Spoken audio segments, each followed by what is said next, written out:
l'intérieur du continent. Les hostilités, en effet, ont repris.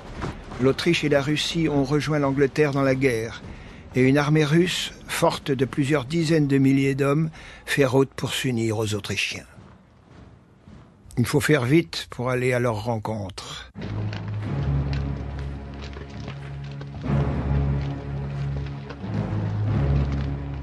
Ces mois d'inactivité ont donné aux troupes de Napoléon l'envie de se battre à nouveau.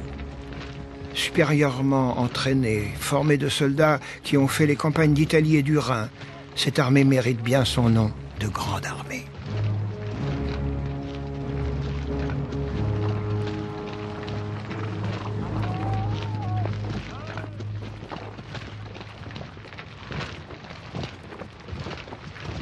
Les grognards, comme Napoléon aime à les appeler, sont d'exceptionnels combattants, et ce qui est peut-être mieux encore, des marcheurs increvables.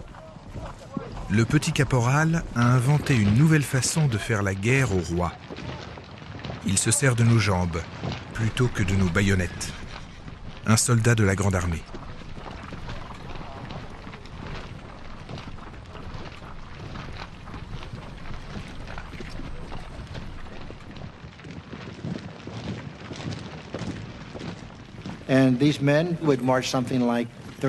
Ces hommes pouvaient marcher une cinquantaine de kilomètres par jour.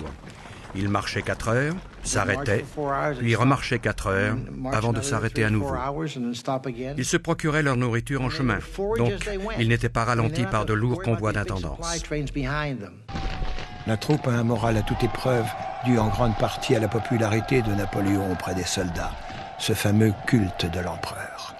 Quand il est en inspection ou sur un champ de bataille, il est capable de savoir de mémoire quel officier doit commander quel régiment, quelle division ou quel bataillon, et de demander pourquoi cet officier-là n'est pas là alors qu'il devrait être là.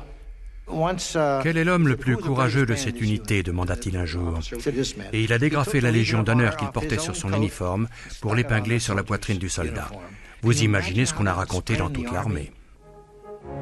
La présence de l'empereur, la simplicité de sa tenue, la bonhomie naturelle de son attitude, tout cela galvanisait la troupe.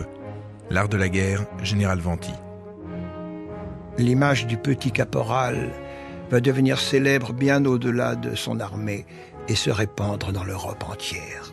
Avec sa petite redingote et son chapeau, il crée là un personnage simple, austère, mais très reconnaissable.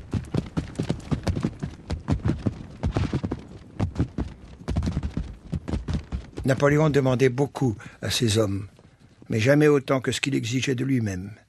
Il lui arrivait de monter à cheval jusqu'à 10 heures de suite, sans descendre de sa monture, même pour se nourrir.